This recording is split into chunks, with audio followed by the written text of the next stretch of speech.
सलाम, नमस्ते, सत श्री अकाल। मैं हूं रजा और आप देख रहे हैं रजाग्राफी की सबसे खास रिपोर्ट, अंतरराष्ट्रीय प्राइम टाइम रिपोर्ट। मेरे दोस्तों, भारत को काफी ज्यादा मजबूती मिलने वाली है। S-400 एयर डिफेंस सिस्टम, जिसका इस्तेमाल और जिसका इंपैक्ट, जिसकी ताकत हमने ऑपरेशन सिंदूर में देखी। हालांकि ये S-400 हमें अभी तक और मिलने थे, डिले हो चुके हैं, लेकिन अब इंतजार की घड़ियां खत्म हो चुकी हैं। रिपोर्ट आपके सामने। दोस्तों, टेस्टिंग की जा रही है, बहुत जल्दी फाइनल टेस्टिंग चल रही है। जो डिवाइस S-400 के हमें मिलने हैं, उसकी रूस में टेस्टिंग हो रही है और बहुत जल्द भारत को ये S-400 मिलने वाले हैं। पाकिस्तान का बढ़ता हुआ खतरा देखकर और खासकर बांग्लादेश भी जिस तरह से हम पर चढ़ाई करने की तैयारी में है, हमें S-400 की काफी जरूरत थी।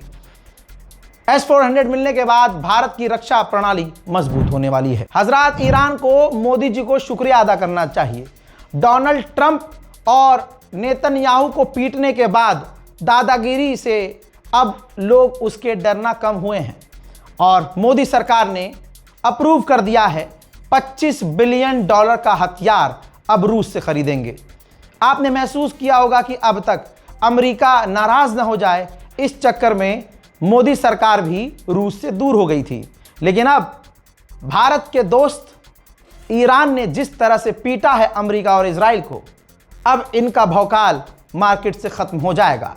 $25 बिलियन के हथियार हम रूस से लेने वाले हैं, जो काफी एडवांस होंगे। उधर भारत को एक और बड़ी कामयाबी मिली है। कनाडा में जो खालिस्तान आतंकी संगठन है, इसने जीना हराम किया हुआ था भाई। कभी भारत का तिरंगा जला रहे थे, कभी वहां पर धार्मिक जगहों पर, मंदिरों पर जाकर लोगों को डरा रहे थे। हर दिन कोई ना कोई रैली निकालकर वहां भारतीयों को डराने का काम कर रहे थे। कानून अब वहां पर पास हो गया है संसद में। कनाडा में अब खालिस्तानी झंडे फहराने पर बैन कर दिया गया है। खालिस्तान के झंडे कनाडा में बैन, ये भारत की बड़ी जीत है, क्योंकि मोदी सरकार पिछले कई सालों से इसी चीज में लगी हुई थी कि कनाडा के अंदर जो भारतीयों को निशाना बनाया जा रहा है, इस आतंकी संगठन खालिस्तान के द्वारा इन्हें कमजोर करना है। पिछले कई सालों में कनाडा की गवर्नमेंट ने खालिस्तान को ही सपोर्ट किया था, लेकिन अब भारत को यह बड़ी कामयाबी मिली है कि खालिस्तान के झंडे को ही कनाडा ने बैन कर दिया है। हजरात, वहीं यूएन के अंदर पाकिस्तान के पूर्व प्रधानमंत्री इमरान खान के बेटे को बोलने का मौका मिला। यूएन के अंदर पाकिस्तान के पूर्व प्रधानमंत्री इमरान खान के बेटे ने पाकिस्तान की सरकार की धज्जियां उड़ा दी, पूरी तरह से एक्सपोज कर दिया। उन्होंने बताया कि उनके वालिद साहब के साथ, उनके बाबा के साथ जेल में आतंकवादियों जैसा व्यवहार किया जा रहा है, जबकि उन्होंने देश हित में काम किया, लोगों के लिए काम किया, लेकिन उनके साथ जेल के अंदर अमानवीय व्यवहार किया जा रहा है। उनकी तबीयत खराब है, कई तरह से वो बीमार हैं, परेशान हैं, लेकिन उन्हें टॉर्चर किया जा रहा है और मौत के मुंह में ढकेला जा रहा है। चाहत हो तो आदमी क्या नहीं बन सकता। हमारे यहां तो चाय वाला ही प्रधानमंत्री बन गया, तो फिर कोई कुछ भी बन सकता है। 35 साल का एक गायक नेपाल का प्रधानमंत्री बन गया है और उन्होंने आज शपथ ले ली है। दिक्कत भारत की यहां पर यह है कि अब जो नेपाल के अंदर सरकार बनी है, वो सरकार अमेरिकी समर्थन वाली है, अमेरिका को सपोर्ट करने वाली है। ऐसे में नेपाल अब भारत को लाल आंख बेशक दिखाएगा। पूरी दुनिया से डीजल पेट्रोल की कमियों की खबर आ रही है। इस बीच में कहानियां भी ऐसी आ रही हैं कि लोग हैरत कर रहे हैं। श्रीलंका के अंदर एक व्यक्ति ने सिर्फ 4 लीटर पेट्रोल अलग से स्टोर कर लिया था। 4 लीटर। दोस्तों, श्रीलंका की पुलिस ने उसे गिरफ्तार किया और 3 हफ्तों के लिए जेल में डाल दिया। मेरे दोस्तों, चाइना की इंटेलिजेंस आप जानते हैं, लेकिन वो जासूसी भी किस किस तरह से करता है वो भी सुन लीजिए। चाइना नेटो और यूरोपीय यूनियन और अमेरिकी ऑफिसर्स की जासूसी करने के लिए लिंक्डइन प्रोफेशनल अकाउंट का इस्तेमाल कर रहा है और उनकी जासूसी कर रहा है। हजरात, मदद लेकर, ह्यूमन एड लेकर क्यूबा 2 जहाज जा रहे थे। दैनिक भास्कर की रिपोर्ट के अनुसार 2 नाव लापता हो गई हैं। 9 लोग अब तक गायब हैं, कोई सुराग नहीं है।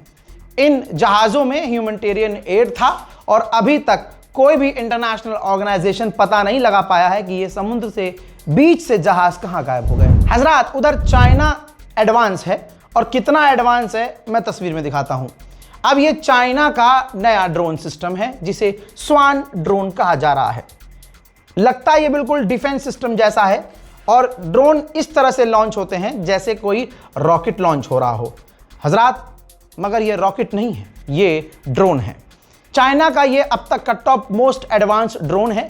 अमेरिका की इस पर नजर है। चाइना काफी एडवांस हथियार बना चुका है। भाई साहब 1950 से भी पुराने समय के जहाज, पुराने जहाज 1950 के भाई, उसका नाम है J6।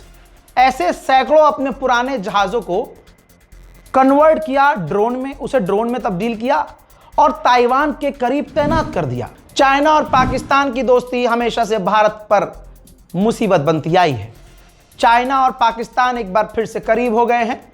समुद्र के अंदर अपनी पूरी ताकत से चाइना और पाकिस्तान की नेवी ड्रिल कर रही है, जिसमें एडवांस हथियारों के साथ चाइना के हेलीकॉप्टर, चाइना के फाइटर जेट, यहां तक कि सबमरीन, पाकिस्तान के एयरक्राफ्ट कैरियर, पाकिस्तान के डिस्ट्रॉयर, युद्धपोत, एडवांस लेवल के हथियारों के साथ दोनों चाइना और पाकिस्तान समुद्र में ड्रिल करते नजर आए हैं। ये वही एक्सक्लूसिव वीडियो है। मेरे दोस्तों, डोनाल्ड ट्रंप यानी गुलाबी सुअर ने ताजा तरीन बयान में कहा, एक बार फिर से दोहराया कि इंडिया पाकिस्तान की जंग मैंने रुकवाई। इन दोनों की जंग में कई जहाज गिर गए। इस सुअर ने अभी तक यह नहीं बताया कितने जहाज गिरे। अभी तक इस गुलाबी सुअर ने यह नहीं बताया कि वो जहाज किसके थे। लेकिन इसका बाप, मैं नाजायज बाप हूं गुलाबी सुअर का, मैं बताता हूं कि कितने जहाज इस सुअर के गिरे। 16 जहाज ईरान ने अकेले, जिसमें अमेरिका का top fighter jet F-35, F-18, F-16 मारकर गिराया जा चुका है अकेले ईरान के द्वारा। इसके अलावा दर्जनों इसके टैंकर भी तबाह किए गए हैं। गुलाबी सुअर गोप गोप गोप, गजब बेइज्जती है। डोनाल्ड ट्रंप पूरी तरह से पगलाया हुआ है। इसने आगे यह भी कहा कि हम सऊदी अरब को टॉप लेवल के F-35 देंगे। सुअर तुम भी तो टॉप लेवल का उड़ा रहे थे, गोप हो गया ना, एक बार हुआ था गोप। F-35 ही पूरा डिसमेंटल हो गया इनका। आगे इसने ये कहा कि बहुत सारे एलाइज ने हमारा साथ नहीं दिया तो हम भी उनका साथ नहीं देंगे। रशिया के ऊपर यूक्रेन अभी भी भारी पड़ रहा है, क्योंकि यूक्रेन के साथ सारी दुनिया है और पूरी दुनिया का अंधा पैसा और एडवांस ड्रोन। जरा सैटेलाइट इमेज देखिए, आप देख सकते हैं कि रशिया का जो ऑयल फैसिलिटी है किस तरह से तबाह हुआ है। रशिया पूरी तरह से प्रेशर में आ गया है। जहां वो अंधाधुन अब तेल बेच रहा था, उसने अपना तेल एक्सपोर्ट लगभग बंद सा कर दिया है। रूस के राष्ट्रपति व्लादिमीर पुतिन ने कहा कि ये जंग हम अपने बच्चों के लिए, अपनी जनरेशन के लिए लड़ रहे हैं। यूक्रेन के मैक्रोलाइव के इलाके में, जहां 4 साल के बाद मैकडॉनल्ड खुला और फिर वहां के बेचारे बच्चे, तरस तो आम लोगों पर आता ही है भाई, जंग में आम लोगों को पिसना पड़ता है। वहां के यूक्रेनियन जो 4 साल तक मैकडॉनल्ड के लिए तरस रहे थे, जब मैकडॉनल्ड खुला तो यूं रिएक्शन था।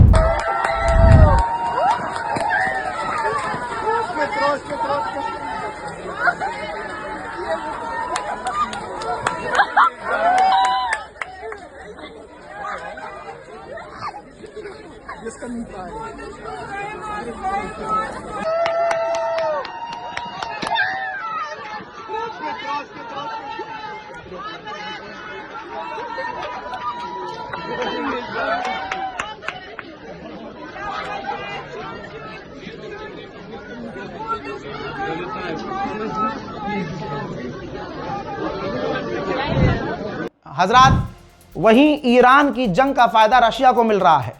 रशिया के अधिकारी ने कहा कि बहुत जल्द यूरोप और ब्रिटेन हमारी गैस और ऑयल सप्लाई के लिए भीख मांगेंगे।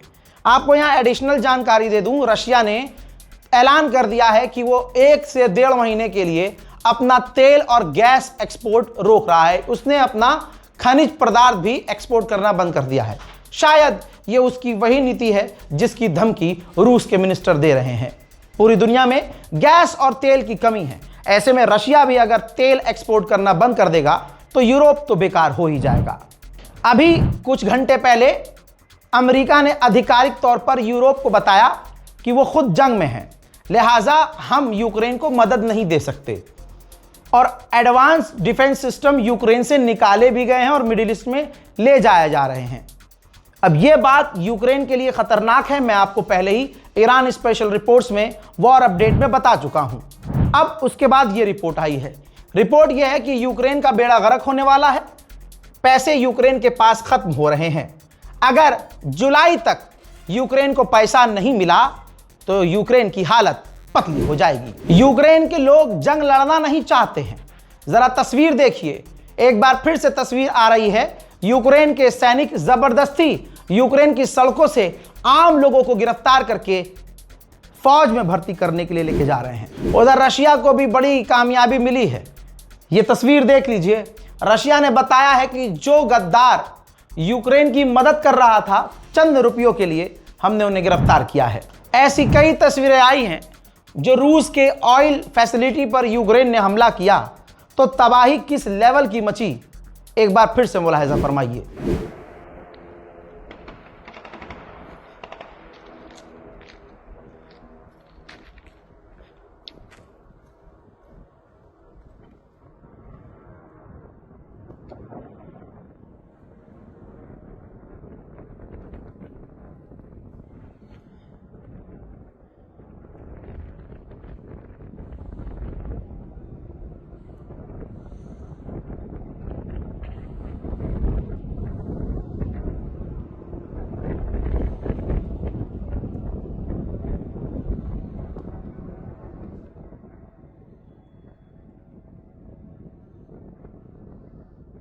Сейчас прилетит.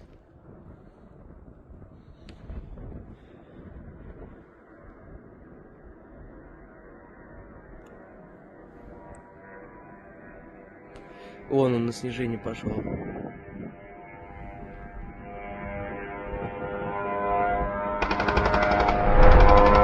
उधर हमारे भारत का तो और बेड़ा गर्क है। मोदी सरकार ने सभी को गुलाम बना दिया है। गलगोटिया यूनिवर्सिटी पूरी दुनिया में गांडगोड़िया यूनिवर्सिटी के तौर पे मशहूर हो चुकी है। यहाँ के बच्चे भी अब गुलाम हो चुके हैं। भाई अभी तक हमने सुना था कि टीचरों से कुत्ते गिनवाए जा रहे हैं, टीचरों को काम पे लगाया जा रहा है दूसरे, लेकिन अब गलगोटिया यूनिवर्सिटी के बच्चों का इस्तेमाल कैसे किया जा रहा है। आज सुबह नोएडा इंटरनेशनल एयरपोर्ट का उद्घाटन होना था। मोदी जी खुद उद्घाटन करने वाले थे। मोदी जी को भीड़ चाहिए होती है, भीड़ लवर आदमी है वो। प्रोपेगेंडा फिल्म बनाने के बाद भी तसल्ली नहीं हो रही है कि भैया ठीक है, अब तसल्ली हो जानी चाहिए भाई। फिल्म जो है पूरी तरह से मोदी जी पर आधारित है। हर प्रोपेगेंडा मोदी जी का इसमें कामयाब कर दिया गया है। लेकिन गलगोटिया यूनिवर्सिटी के छात्रों को कल रात को ही मैसेज दे दिया गया था कि सुबह 7:45 बजे तुम्हें हर हाल में पहुंचना है गलगोटिया यूनिवर्सिटी, कंपलसरी। और आखिरी की 2 लाइन आप मैसेज की पढ़ेंगे कि अगर आप कल आए तो 2 दिन का अटेंडेंस आपका लगेगा, और अगर नहीं आए तो 2 दिन का अटेंडेंस ऑब्वियसली कटेगा। तो आप समझ सकते हैं कि गलगोटिया यूनिवर्सिटी जैसी टॉप यूनिवर्सिटी को मोदी जी अपनी गुलामी के लिए इस्तेमाल करवा रहे हैं। गुलाम तो खैर गोदी मीडिया भी है, और गोदी मीडिया को प्यार से जलील करना कुछ लोगों को आता है।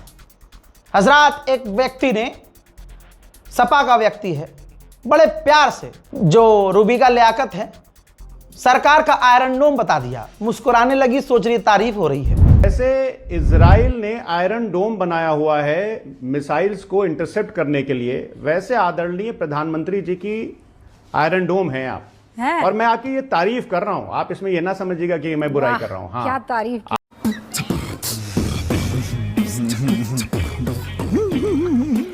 भारत में मुसलमानों को निशाना बनाया जा रहा है। धर्म के आधार पर मुसलमानों को गालियां दी जाती है। हजरात, लेकिन अपने गरीबान में झांकते हैं तो सबसे ज्यादा गंद नजर आता है। इनके यहां तो जो धर्मगुरु हैं वो क्या क्या करते हैं आप सोच नहीं सकते। गोदी मीडिया इस खबर को नहीं दिखाएगा क्योंकि ये उन्हीं के साथ होता है और वो ये करते हैं उनके घर के अंदर की बात है। आपके सामने एक बाबा हैं, डोगी बाबा, महाराष्ट्र के बसई के रहने वाले ऋषिकेश वैद्य नाम का व्यक्ति। मेरे दोस्तों, अध्यात्म का सहारा लेकर एक विवाहित को अपना शिकार बनाया और इस पंडित ने औरत से कहा कि मैं महादेव हूं और तू पार्वती। उसको अंटे में लिया, कहा कि मैं भगवान हूं और तू मेरी देवी है। और वो बेचारी शादीशुदा थी और उसके साथ इसने घोप घोप कर दिया। कमाल की बात यह है कि गोदी मीडिया और हिंदुत्व संगठन चलाने वाले सारे सुअर खामोश हैं। जिनके घर में ये काम होते हैं वो मुसलमानों पर आरोप लगाते हैं। जब जब चुनाव करीब आता है, हिंदुत्व संगठन एक्टिव कर दिए जाते हैं कि देश में ये आतंक फैलाएं। कई बार ये जेल जाते हैं और जेल से जब वापस आते हैं, इनको माला पहनाकर और इनकी रैंकिंग बढ़ा दी जाती है। बदबू पांडे, जिसका नाम तो खुशबू है, लेकिन पूरे भारत में इसने नफरत की बदबू फैलाई है। अपने दोस्तों के साथ, लौंडों के साथ ये करती क्या रहती है, आशीर्वाद देने के लिए या आशीर्वाद लेने के लिए, वो मैं नहीं जानता, ना मुझे उस पर टिप्पणी करनी है।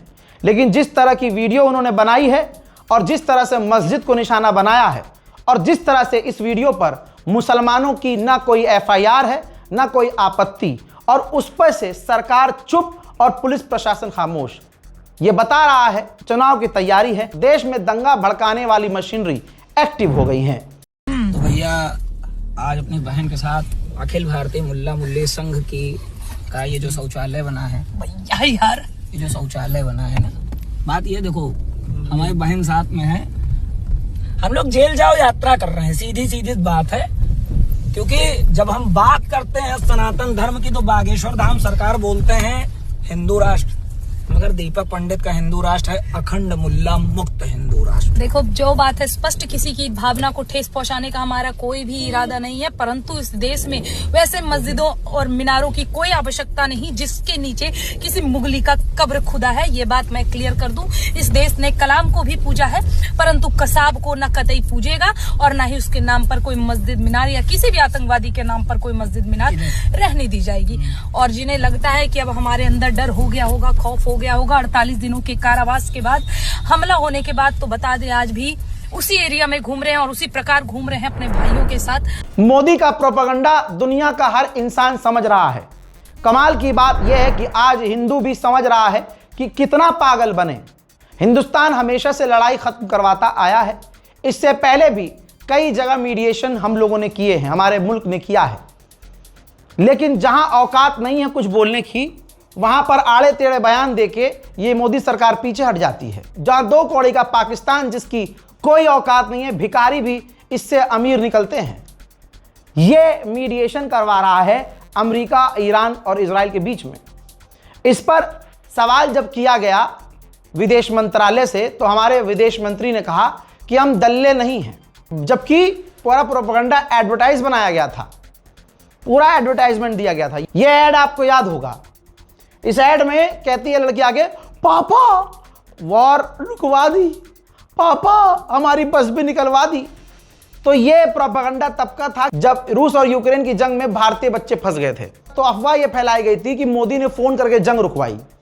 तो अब लोग समझ रहे हैं, बढ़िया बढ़िया जवाब दे रहे हैं। जयशंकर जी बोल रहे हैं हम लोग दलाल देश थोड़े ना है जो 2 देशों के वॉर रुकवाने जाएंगे। सही बात है, इतनी हिम्मत थोड़े ना है किसी के अंदर कि 2 देशों का वॉर रुकवा दे। लेकिन यार इंटरनेट पे कुछ दिन पहले एक वीडियो वायरल हो रही थी बहुत ज़्यादा, पापा मैं ना कहती थी वॉर रुकवा देंगे। वो वीडियो प्रोपेगेंडा के लिए बनवाया था ना, फेम के लिए बनवाया था ना, अपने प्रचार के लिए बनवाया था ना, जनता के इमोशन से खिलवाड़ करने के लिए बनवाया था ना। यहाँ की जनता को, इंडिया की जनता को लग रहा था हमारे पापा ने वॉर रुकवाया। सब धोखाधड़ी है। आज जयशंकर जी ने खुद कबूल लिया, भैया हम दलाल देश नहीं है, हम कोई वॉर नहीं रुकवा सकते। क्या कहें भाई, आप सरकारी बाबाओं को देखिए, क्योंकि इनके पाप इतने हैं कि इनको पता है कि अगर मोदी से सवाल कर देंगे तो मोदी जी इनकी फाइल खोल देंगे और ये सालों साल जेल में जाएंगे। ये देखिए, अब जब भारत में गैस की कमी हो रही है तो ये चाटुकार गुचट्टा देवकीनंद ठाकुर हिंदुओं का अपमान ऐसे कर रहा है कि कह रहा है कि गैस पर बनी रोटियां खाने से पुरुषों में अब दम नहीं रहा।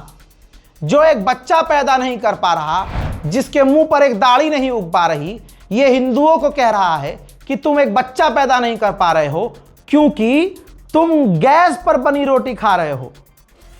बताइए ये कोई बात हुई? मेरे दोस्तों, भारत में गैस की कमी है नहीं है, पेट्रोल की कमी है या नहीं है, लेकिन आज भारत की आवाम जाग चुकी है। एक्सट्रीम लेवल पर बड़े प्यारे प्यारे अंदाज में मोदी जी से सवाल किया जा रहा है।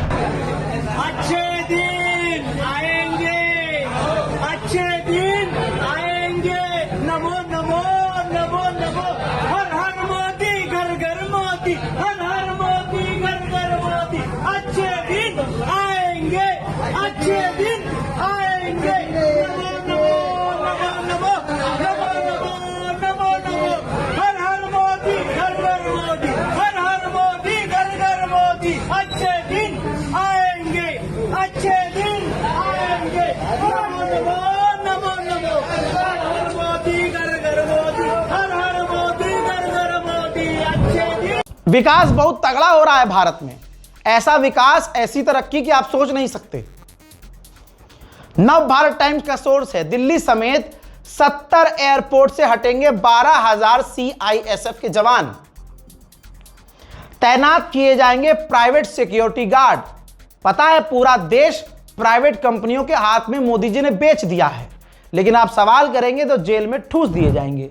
हजरात, अंतरराष्ट्रीय प्राइम टाइम रिपोर्ट में इतना ही।